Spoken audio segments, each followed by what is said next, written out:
আজ তোর জেঠু বাড়িতে নেই। যেভাবে পারিস কর। আজ স্নান করার সময় চুল কেটে রেখেছি, তোর অনেক সুবিধা হবে। আমি বললাম, দাঁড়াও, আমি একটা প্যাকেট নিয়ে আসছি, ততক্ষণে তুমি নাইটি পরে সেজে পরিপাটি হয়ে থাকো। প্যাকেট আনার পর জেঠিমা সেটা থেকে একটা জিনিস বের করে জিজ্ঞাসা করল, এটা কি এনেছিস রে? আমি বললাম, এটা থাকলে রিস্ক থাকবে না। আমি চয়ন। আজ যে কাহিনীটা বর্ণনা করছি সেটা ঘটেছে মহালয়ার আগের রাতে ও মহালয়াও দিন। এই কাহিনীর যিনি নায়িকা তিনি আমাদের পাশের বাড়ির জেঠিমা স্মিতা। যেমন অপরূপ সুন্দরী, ফিট ও আকর্ষণীয়। রোজ তার কথা ভেবে নির্ঘুম রাত পার করি। মহালয়ার আগের দিন নতুন রয়্যাল এনফিল্ড কিনে দুপুরবেলা বাড়ি ফিরলাম। বাড়ির সামনে বাইক রাখছি, এমন সময় স্মিতা জেঠিমা বাড়ি থেকে বেরোচ্ছিল। আমায় দেখে বলল, কিরে চয়ন, নতুন বাইক কিনলি? পুজোয় চড়াস একদিন। জেঠিমা একটা আকাশি রঙের কালো কাজ করা তাঁতের শাড়ি পরেছে আর কালো ব্লাউজ। যেহেতু স্মিতা জেঠিমার বর আমার বাবার চেয়ে বড়, তাই বাধ্য হয়ে জেঠিমা বলি। জেঠিমা এতই সুন্দরী যে বৌদি বললেও চলবে। তার বর্ণনাটা আগে দিয়ে রাখি। জেঠিমার বয়স 52, উচ্চতা 5 ফুট 8 ইঞ্চি, গায়ের রং একদম ফর্সা। শঙ্কর জেঠু স্মিতার চেয়ে 18 বছরের বড়। মাত্র 13 বছর বয়সে জেঠিমার বিয়ে হয় আর 15 বছর বয়সেই রানাদা জন্ম নেয়। জেঠিমাকে বললাম, কি গো, এত সেজেগুজে কোথায় যাচ্ছ? জেঠিমা বলল, আরে পুজোর সময় তোর রানাদারা আসছে বলে ওদের ফ্ল্যাটটা একটু দেখতে যাচ্ছি, সব ঠিক আছে কিনা। আমি বললাম, ও তুমি মহেশতলা যাচ্ছ, তাহলে আজই চল, লং ড্রাইভ হয়ে যাবে, দারুণ একটা ফ্লাইওভার হয়েছে। জেঠিমা বলল, আমি একটু ফ্রেশ হইনি, 4:30 বেরোবো। জেঠিমা খুব খুশি হয়ে গেল, আমিও খুব খুশি হলাম, অনেকটা রাস্তা জেঠিমার সাথে ঘুরতে পারবো। আমি একটা জিন্স আর টি শার্ট পরে 4:30 বেরোলাম। ফ্লাইওভারে ওঠার পরেই বৃষ্টি শুরু হয়ে গেল। দুজনেই কাকভেজা ভিজলাম। সারা রাস্তা জেঠিমা আমাকে ধরে বসেছিল। ফ্ল্যাটে পৌঁছাতে 6টা বেজে গেল। বৃষ্টি থামলেও আমাদের খুব ঠান্ডা লাগছিল। জেঠিমা বলল, চয়ন, এই অবস্থায় বাড়ি ফিরব কি করে?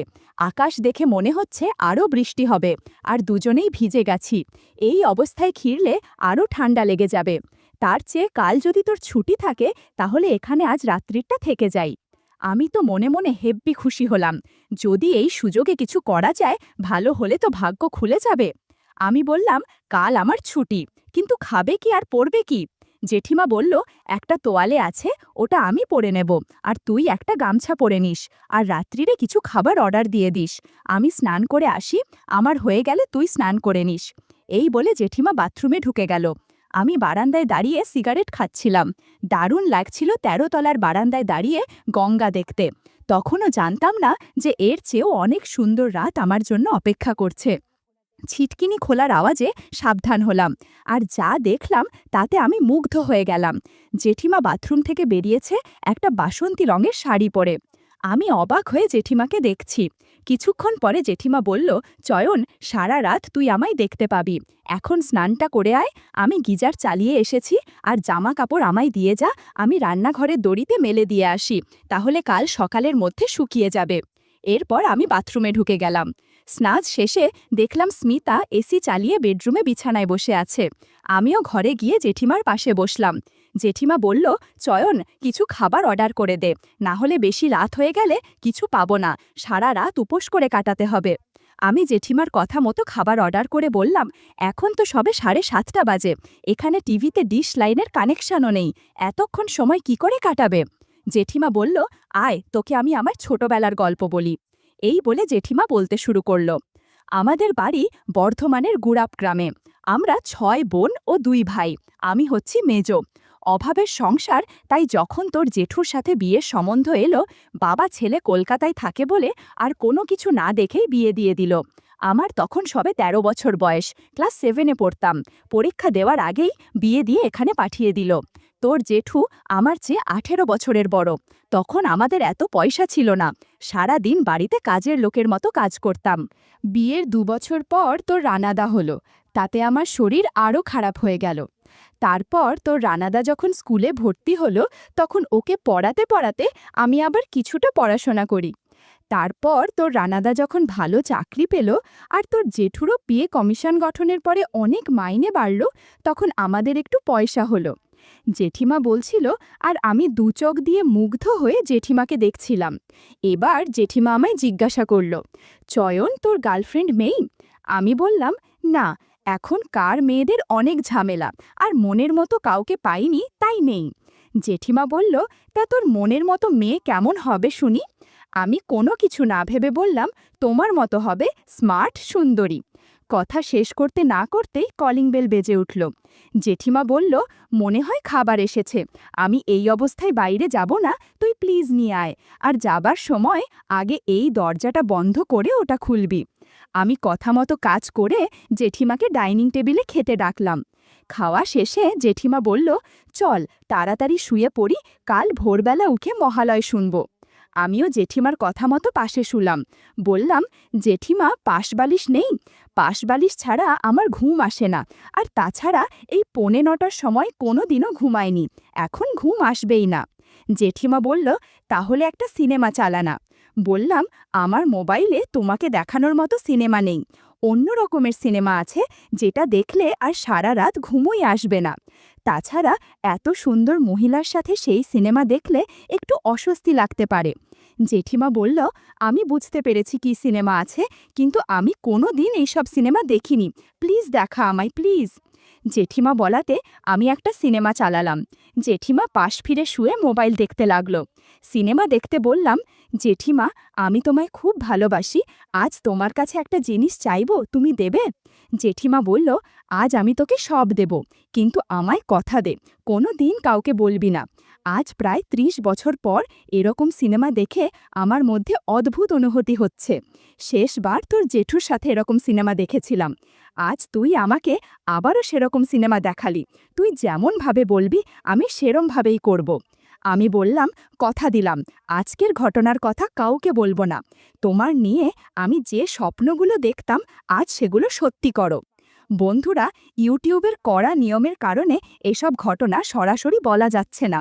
তোমরা কমেন্টে দেয়া লিঙ্ক থেকে আমার ওয়েবসাইট ভিজিট করো, সেখানে একদম খোলামেলা গল্প দেয়া আছে। রাত 2টো অবধি সিনেমা দেখে দুজনে অনেক অভিনয় করেছি। এত অভিনয় হয়েছে যে দুজনেই ক্লান্ত হয়ে গিয়েছিলাম, আর কখন ঘুমিয়ে পড়লাম বুঝতে পারলাম না। সকালে ঘুম ভাঙতে দেখি জেঠিমা আমার পাশে নেই। মোবাইলে দেখলাম 11:30 বেজে গেছে। আমি উঠে টাওয়েলটা পরে বের হলাম। দেখলাম জেঠিমা রান্নাঘরে কিছু করছে। সারা রাত অভিনয় করে জেঠিমাকে আরও সুন্দরী, আরও আকর্ষণীয় লাগছে। জেঠিমা লুডুস তৈরি করছিল। আমি পেছন থেকে সারপ্রাইজ দেওয়ার চেষ্টা করলাম। জেঠিমা আমায় বাধা দিয়ে বলল, এই দুষ্টু, এটা কি হচ্ছে? টেবিলে ব্রাশ আর পেস্ট আছে, আগে ফ্রেশ হয়ে আয়, চা আর লুডুস খায়, তারপর একসাথে স্নান করব, আর আজ আমরা বাইরে কোথাও লাঞ্চ করব, বুঝলি? আমি বললাম, ঠিক আছে, কিন্তু আমি সন্ধ্যের আগে এখান থেকে যাব না, আমি দুপুরে তোমার সাথে খাবো, তাতেই আমার পেট আর মন দুটোই ভরে যাবে। জেঠিমা শুনে হেসে বলল, জো হুকুম মহারাজ, আমি তো আজ থেকে আপনার দাসী, আপনি যা বলবেন সেটাই আমার শিরোধার্য। তারপর আমি তাড়াতাড়ি ফ্রেশ হয়ে এসে টেবিলে বসলাম। জেঠিমা লুডুস আর চা নিয়ে আমার জন্য অপেক্ষা করছিল। আমি চা খেতে খেতে দেখতে পেলাম জেঠিমার গলায় ঘাড়ে লাল দাগ। আমি বললাম, জেঠিমা, তোমার গলায় আর ঘাড়ে দাগ পড়ে গেছে? জেঠিমা হেসে বলল, কাল রাতে বড় একটা ছারপোকা কামড় দিয়েছে, এজন্য এরকম হয়েছে। বন্ধুরা, তোমরা নিশ্চয়ই বুঝতে পেরেছ কোন ছারপোকা কামড় দিয়েছে। জেঠিমা বলল, আমি বোরোলিন ক্রিম নিয়ে এসেছি, স্নান করার পর লাগিয়ে দিস। আমি ভাবলাম কাল রাতের ঘটনার কথা জেঠিমা বাড়ি গেলেই ধরা পড়ে যাবে। আমি একটু ভয় পেয়েই জেঠিমাকে জিজ্ঞাসা করলাম, আচ্ছা জেঠিমা, তোমার এই দাগ জেঠু দেখতে পেলে তো সমস্যা হবে, তখন কি বলবে? জেঠিমা আমার কথা শুনে হেসে বলল, ওরে আমার পাগল, আমি তোর জেঠুর 40 বছরের পুরনো বউ, তোর জেঠু এখন আমার দিকে আর তাকায় না, আর আমি বাড়ি ফিরে একটা কাপ্তান পরে নেব, ফলে কেউ কিছু বুঝবে না, আর বোরোলিন লাগালে কমে যাবে, অত চিন্তা করিস না, আর যদি না কমে তাহলে তোর জেঠুকে বলে দেব দুপুরে চিংড়ি মাছ খেয়ে অ্যালার্জি হয়েছে। আচ্ছা, যে জন্য আমরা এখানে থাকলাম সেটা কখন হবে? আমি জেঠিমাকে নিয়ে সোফায় বসালাম, আবার সিনেমা দেখব আর অভিনয় করব বলে। তখন জেঠিমা বলল, চয়ন, একটা সত্যি কথা বলবি? আমার আগে তুই আর কতজনের সাথে সিনেমা দেখেছিস আর অভিনয় করেছিস? আমি বুঝতেই পারছি তুই অভিনয়ের ব্যাপারে খুব পটু, আর রেগুলার অভ্যেস না থাকলে এরমভাবে কেউ করতে পারে না। কি করে হলো এমন বল না আমায়, আমি কাউকে বলবো না।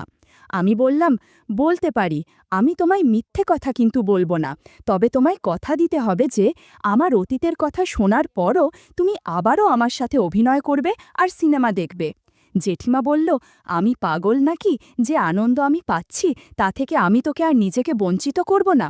তুই আগে কোনো কারোর সাথে অভিনয় করলেও আমার কোনো আপত্তি নেই, শুধু একটাই রিকোয়েস্ট করব, এখন থেকে যেদিন আমার সাথে অভিনয় করবি সেদিন আর অন্য কারো কাছে যাবি না। আমি তোকে খুব ভালোবাসি, অন্য কারোর সাথে দেখলে খারাপ লাগবে। আমি ঠিক করলাম শুধু সরলা মাসি আর অঞ্জনার সাথে করা অভিনয়ের কথাই জেঠিমাকে বলবো। তাই বললাম, এখন আমি তোমাকে ছাড়া আর কারোর সাথে অভিনয় করব না, কিন্তু প্লিজ প্রত্যেক সপ্তাহে একবার করে তোমার বাড়িতে বা এখানে না হলেও সল্টলেকের একটা হোটেলে নিয়ে গিয়ে তোমার সাথে সিনেমা দেখব আর অভিনয় করব। এখন বলি, তোমার আগে আমি দুজনের সাথে অভিনয় করেছি। আমাদের বাড়িতে যে সরলা মাসি কাজ করেন না, তাকে আমি ক্লাস 11 থেকে গ্র্যাজুয়েশন অবধি অভিনয় করেছি, তবে এখন মাঝে মাঝে বাড়ি ফাঁকা থাকলে অভিনয় করি। সরলা মাসির কারণেই আমি অনেক দক্ষ। তখন তো আর কেউ ছিল না, তাই আমি রোজ রাতে সবাই ঘুমিয়ে পড়লে সরলা মাসির সাথে অভিনয় করে ঘুমিয়ে পড়তাম। মাঝে মাঝে দুপুরে বাড়িতে কেউ না থাকলেও করতাম। আমি যখন সরলা মাসির সাথে অভিনয় করতাম তখন মনে মনে তোমার কথাই ভাবতাম, কিন্তু আরও ভালো করে অভিনয় শিখি অঞ্জনা কাকিমার কাছে। আমি যখন আগে মুর্শিদাবাদে ছিলাম তখন তার বাড়িতেই পেইং গেস্ট থাকতাম। একটা ঘটনার পর আমরা পরস্পরের খুব কাছে এসে যাই, আর তারপর থেকে আমি রোজ 4-5 বার করে তার সাথে অভিনয় করতাম। জেঠিমা শুনে একটু হিংসে হলো আর বলল, তোর অঞ্জনা আমার চেয়ে অনেক সুন্দরী আর ইয়াং, এজন্যই তো রোজ অভিনয় করেছিস, তাই না? আমি বললাম, আরে না না, অঞ্জনা তোমারই বয়সী হবে আর অনেক মোটা, তুমি তো আমার স্বপ্নের রানী। আমি অঞ্জনার সাথে রোজ অভিনয় করতাম কারণ অঞ্জনার কেউ ছিল না, ও বিধবা, সারা বাড়িতে আমরা দুজনেই থাকতাম, ফলে অনেক সুবিধে ছিল। রোজ আমরা নতুন নতুন সিনেমা দেখতাম আর অভিনয় করতাম। আমার অভিনয়ে অঞ্জনা কাকিমা অনেক খুশি ছিল, আমাকে ছাড়া সে কাউকে কল্পনা করতে পারত না। রাতে অঞ্জনা কাকিমা নাইটি পরে অভিনয় করত, সাথে আমিও অভিনয় করতাম। আমি যে 4 বছর ওখানে ছিলাম তার প্রত্যেক দিনই অঞ্জনা কাকিমার সাথে অভিনয় করেছি, আর এখন আমি যে 5 দিনের জন্য মুর্শিদাবাদ যাই তখন অঞ্জনা কাকিমার সাথেই থাকি। তুমি প্লিজ এখানে আমার সাথে অভিনয় চালিয়ে যাও, তাহলে রোজ 5 বার করে তোমার সাথে চর্চা করতে পারবো। জেঠিমা বলল, এত ভাগ্য করে আমি আসিনি রে, আমি যেটুকু সময় তোর সাথে থাকবো তাতেই আমার শান্তি। নে এখন আর প্লিজ সময় নষ্ট করিস না, তাড়াতাড়ি অভিনয় শুরু কর। জেঠিমার কথার স্মমতি পেয়ে আমরা আবারও অভিনয় চর্চা শুরু করলাম। 3 ঘন্টা সারা বাড়ির বিভিন্ন জায়গায় আমরা অভিনয় করেছি। সব রুম এলোমেলো হয়েছিল, সব গুছিয়ে আমরা লাঞ্চের জন্য বেরিয়ে গেলাম। আমাদের খাওয়া শেষ হলে ও জেঠুকে ফোন করে জিজ্ঞাসা করল, জেঠু কি বিরিয়ানি খাবে নাকি? জেঠু জানালো জেঠুর এক বন্ধু বিদেশ থেকে এসেছে, ওরা একসাথে ড্রিঙ্ক করবে, তাই বাড়িতে এসে আর কিছু খাবে না, আর আসতেও 11টা বেজে যাবে। জেঠিমা খুব খুশি হলো, আমিও হলাম। জেঠিমা বলল, চল একটু শপিং করি, তারপর বাড়ি যাব। আমরা শপিং করলাম। জেঠিমা আমাকে একটা নীল রঙের খুব ভালো জামা কিনে দিল, আমিও ওকে একটা সিল্কের শাড়ি আর একটা নাইটি কিনে দিলাম। বাড়ি ফেরার পথে ওষুধের দোকান পড়ল। আমি বললাম, তুমি একটু দাঁড়াও, আমি একটা জিনিস কিনে আনছি। কিছুক্ষণের মধ্যে আমি একটু প্যাকেট নিয়ে ফিরে এলাম। জেঠিমা বলল, কি এনেছিস দেখি? আমি বললাম, বাড়ি গিয়ে দেখো, এখন চলো তাড়াতাড়ি। আমি জেঠিমার হাতেই প্যাকেটটা দিলাম বাইক চালাবো বলে। জেঠিমা সঙ্গে সঙ্গে প্যাকেটটা খুলে ফেলল আর ভেতর থেকে একটা জিনিস বার করে জিজ্ঞাসা করল, এটা কি এনেছিস রে? আমি বললাম, এটা থাকলে রিস্ক থাকবে না। জেঠিমা খুশি হয়ে তাড়াতাড়ি করে বাড়ি নিয়ে যেতে বলল। আমরা জেঠিমার বাড়ি পৌঁছালাম 7:30টার একটু আগে। বাড়িতে এসেই আমরা অভিনয় চর্চা শুরু করলাম। জেঠু আসার আগে যতটুকু চর্চা করা যায় করে নেওয়া ভালো। বাড়ি পুরো ফাঁকা, তাই জেঠিমা প্রাণ খুলে অভিনয় করতে লাগল। জেঠিমার অভিনয় আমাকে মোটিভেট করে তুলছিল। 2 ঘন্টা অভিনয় করার পর জেঠিমা বলল আমাদের অভিনয় নতুনত্ব আনা দরকার, তাই ফ্রিজ থেকে একটা চকলেট সস নিয়ে আসলো আর বলল এটা দিয়ে অভিনয় করতে তাহলে আরও ভালো হবে। বন্ধুরা, ইউটিউবের কড়া নিয়মের কারণে চকলেট সস দিয়ে করা ঘটনা সরাসরি বলা যাচ্ছে না। তোমরা কমেন্টে দেয়া লিঙ্ক থেকে আমার ওয়েবসাইট ভিজিট করো, সেখানে একদম খোলামেলা গল্প দেয়া আছে। 30 মিনিট চকলেট সস দিয়ে অভিনয় করার পর আমরা একটু বিশ্রাম নিলাম। জেঠিমা জেঠুকে ফোন করে জিজ্ঞাসা করল জেঠু এখন কোথায় আর কত দেরি হবে বাড়ি আসতে। এখন 10টা 40, জেঠুর দেওয়া সময় অনুযায়ী আরও 20 মিনিট আছে। জেঠিমা করুণ সুরে জিজ্ঞাসা করল আর করবি না? আমি বললাম করব, আগে সব গুছিয়ে নি আর তুমি সব গুছিয়ে নাও। সারা ঘর অভিনয় চর্চা করতে করতে অগোছালো হয়ে গেছে। হঠাৎ জেঠু এসে পড়লে কোনো সমস্যা হবে। এরপর আমরা নিচে নেমে এলাম। আমি গেট খুলে বাইরে বেরিয়ে এলাম। এরকম করে শুরু হলো আমাদের জীবনের এক দারুণ অধ্যায়।